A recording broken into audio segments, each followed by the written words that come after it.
여러분, 은퇴 후 생활비 때문에 고민이 많으신가요? 남들은 연금도 받고 노후 대비도 잘해놓은 것 같은데 내 통장 잔고를 보면 한숨만 나오는 날이 많죠. 하지만 걱정만 할 시간이 없습니다. 오늘 말씀드릴 5가지 핵심 원칙만 실천하면 노후 생활비 걱정을 줄이고 오히려 더 풍요로운 삶을 살 수 있습니다. 오늘 방송에서는 실제로 이 방법들을 활용해 노후를 안정적으로 보내고 계신 분들의 생생한 이야기까지 함께 전해드릴 테니 끝까지 함께 해주세요. 노후 생활비가 부족하다는 것은 많은 사람들이 걱정하는 문제입니다. 하지만 걱정만 하고 있을 시간이 없습니다. 이 5가지 핵심 원칙만 제대로 실천하면 안정적인 노후를 보낼 수 있습니다. 지금부터 하나씩 살펴보겠습니다. 1. 불필요한 지출을 줄이고 스마트한 소비 습관 기르기. 생활비 절약의 핵심은 똑똑한 소비입니다. 무조건 아끼는 것이 아니라 꼭 필요한 것만 지출하는 것이 중요합니다. 가계부를 작성해 불필요한 지출을 줄이고 전통시장이나 공동구매를 활용하는 것도 좋은 방법입니다. 사례 1. 김영수 할아버지의 가계부. 72세 김영수 할아버지는 가계부를 쓰기 시작하면서 매달 15만 원 넘게 불필요한 소비를 하고 있다는 사실을 알게 되셨습니다. 예를 들어 불필요한 외식비와 충동 구매를 줄이는 것만으로도 생활비 절감 효과가 상당하다는 것을 깨달으셨죠. 사례 2. 공과금 절약으로 월 5만 원 아끼는 이정숙 할머니. 이정숙 할머니 69세는 조명을 LED로 바꾸고 사용하지 않는 플러그를 뽑는 습관을 들였습니다. 난방비 절약을 위해 전기장판과 온수 매트를 활용하면서 월 5만 원 이상 아끼게 되셨습니다. 사례 3. 전통시장에서 장을 보는 나경자 할머니. 대형마트 대신 전통시장을 이용하면서 식비를 20% 이상 절약할 수 있었습니다. 신선한 채소와 고기를 저렴하게 구매할 수 있고 덤도 받을 수 있어 가게 경제에 큰 도움이 되었습니다. 사례 4. 공유 경제를 활용하는 윤철수 할아버지. 친구들과 공동 구매를 활용해 생활 필수품을 대량으로 구매해 나누면서 큰 비용을 절약하고 계십니다. 이웃과 배달 음식을 함께 주문해 배달비를 나누는 것도 효과적인 절약 방법입니다. 추가 팁. 대형마트보다는 전통시장에서 장을 보면 저렴한 가격에 신선한 식품을 구입할 수 있습니다. 할인 쿠폰과 적립 포인트를 적극 활용하면 추가로 지출을 줄일 수 있습니다. 공공기관이나 지역복지관에서 제공하는 무료 급식이나 저가 식당을 이용해 보세요. 2. 정부 지원 혜택을 100% 활용하기. 몰라서 못 받는 돈이 많습니다. 기초연금, 의료비 지원, 공공임대주택, 교통비 할인 등을 꼼꼼히 챙기세요. 사례 5. 기초연금으로 월 30만 원 추가 지원받은 최순자 할머니. 최순자 할머니 75세는 기초연금을 신청하지 않았다가 주민센터에서 상담을 받고 월 30만 원을 추가로 받게 되셨습니다. 단순 신청만 하면 받을 수 있는 혜택이었는데 몰라서 몇 년 동안 손해를 보신 거죠. 사례 6. 무료 건강검진을 통해 큰 병을 예방한 김철수 할아버지. 정부에서 제공하는 무료 건강검진을 받고 고혈압 초기 증상을 발견하셨습니다. 만약 몰랐다면 큰 병으로 이어졌을 수도 있었습니다. 이처럼 정기적인 건강검진은 필수입니다. 사례 7. 정부 지원주택으로 월세 부담을 줄인 이영자 할머니. 고령층을 위한 공공임대주택에 신청해 월세를 대폭 줄일 수 있었습니다. 이런 지원 제도를 활용하면 생활비 절감에 큰 도움이 됩니다. 사례 8. 교통비 지원을 받아 이동 비용을 절약한 박영식 할아버지. 지자체에서 제공하는 무료 교통 패스를 신청하여 이동 비용을 절약하고 있습니다. 작은 지원 하나도 모이면 생활비 절약에 큰 도움이 됩니다. 추가 팁. 주민센터나 노인복지관을 방문해 받을 수 있는 지원 혜택을 꼭 확인하세요.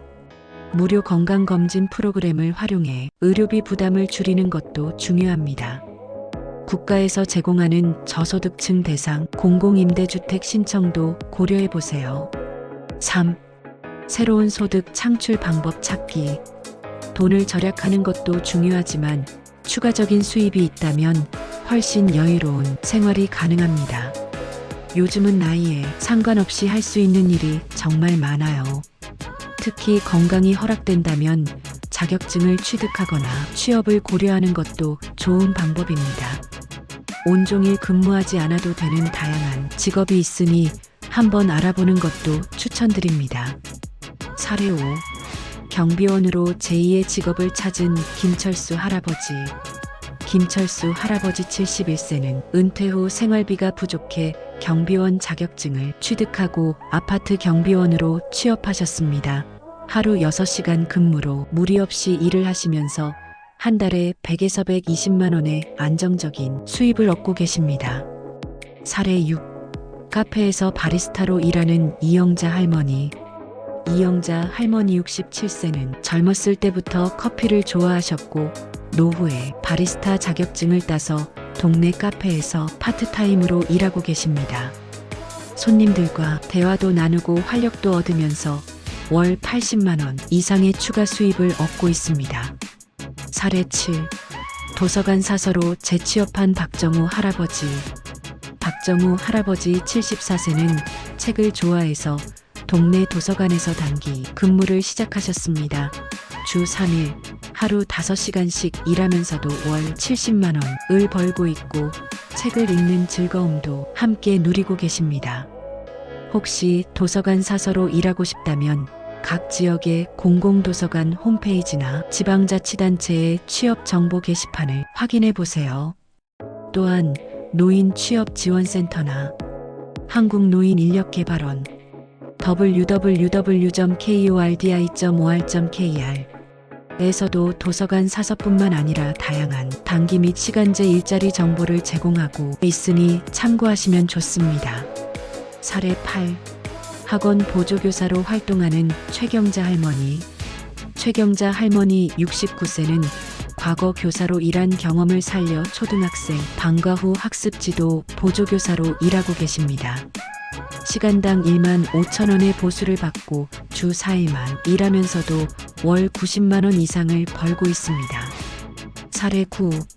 꽃집에서 취미를 일로 바꾼 나순이 할머니.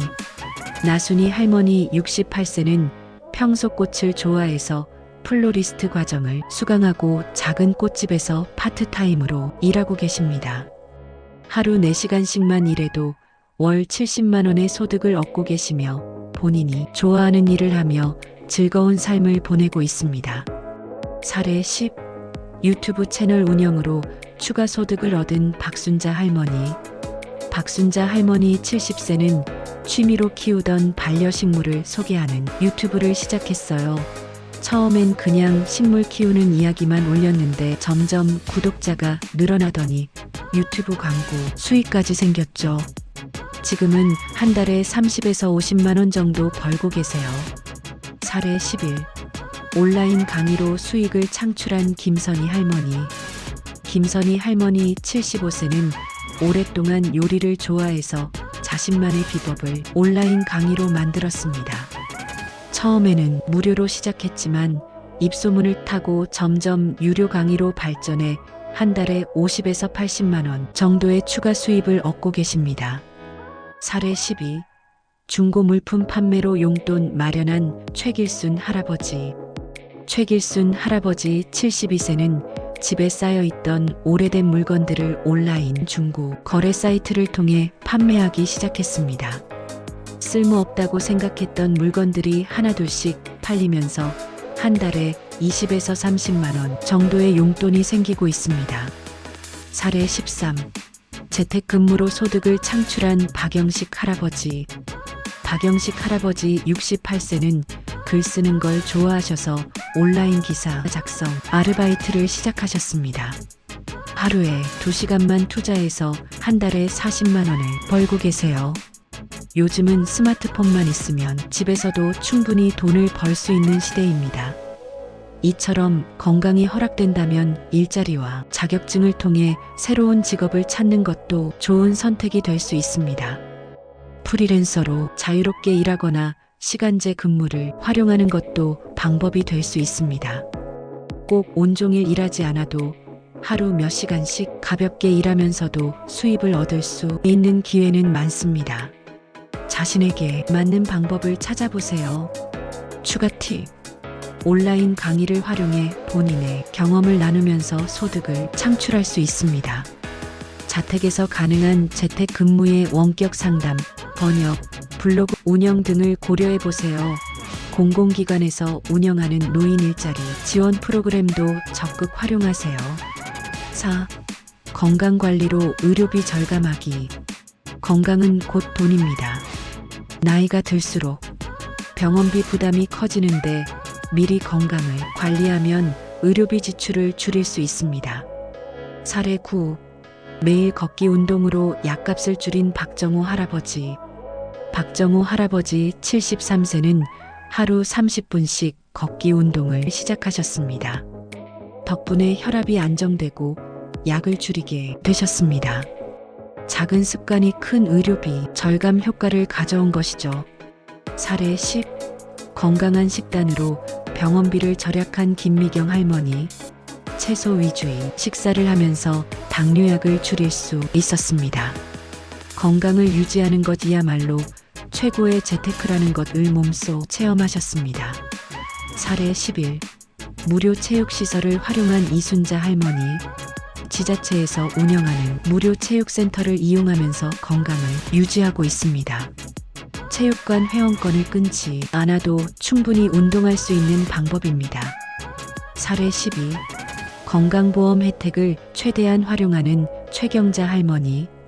건강보험에서 제공하는 다양한 지원 혜택을 활용해 정기검진과 치료를 받고 있습니다. 이를 통해 병을 조기에 발견하고 의료비를 줄일 수 있습니다. 추가 팁. 무료 체육관을 이용하거나 공원에서 규칙적으로 운동을 하면 건강을 지킬 수 있습니다. 건강한 식습관을 유지하면 병원비를 줄일 수 있습니다. 가공식품보다 신선한 채소와 단백질이 풍부한 식사를 하세요. 지자체에서 운영하는 건강상담 프로그램을 활용해 예방치료를 받으세요. 5. 생활 패턴을 바꿔 노후를 더욱 풍요롭게 만들기. 생활 방식의 작은 변화만으로도 생활비 부담을 줄일 수 있습니다. 대중교통을 이용하고 공공시설을 적극 활용하고 불필요한 전기수도 사용을 줄이면 경제적 부담이 확 줄어듭니다. 사례. 70세 이순자 할머니는 공공체육시설을 무료로 이용하며 건강을 유지하고 있고 지역 커뮤니티에서 나눔 문화를 활용해 생활비를 절약하고 있습니다. 추가 팁. 지역 도서관, 문화센터에서 제공하는 무료 강좌를 활용해 배움의 기회를 늘려보세요. 공동체 활동에 참여하면 유용한 정보도 얻고 생활비도 줄일 수 있습니다. 자녀들과의 경제적 관계를 명확히 설정하여 노후 자산을 안전하게 관리하세요. 정리하자면 이 5가지만 제대로 실천하면 걱정 없는 노후가 가능합니다. 1. 불필요한 지출 줄이기. 2. 정부 지원 혜택 100% 활용하기. 3. 새로운 소득 창출 방법 찾기. 4. 건강관리로 의료비 절감하기. 5. 생활 패턴 바꿔 경제적 부담 줄이기. 여러분, 오늘 소개해드린 5가지 방법만 실천해도 노후 생활비 걱정을 크게 줄일 수 있습니다. 작은 습관 하나가 노후를 더욱 풍요롭게 만들 수 있습니다. 이 영상이 도움이 되셨다면 구독과 좋아요 꼭 눌러주시고 댓글로 여러분의 의견을 남겨주세요. 또한 저희 혼자서도 든든한 인생 채널에서는 앞으로도 노후를 위한 실질적인 정보와 유익한 팁을 꾸준히 제공할 예정이니 많은 관심과 사랑 부탁드립니다. 다음 방송에서는 노후 파산을 막는 법에 대해 이야기해 보겠습니다. 함께 건강하고 행복한 노후를 만들어가요.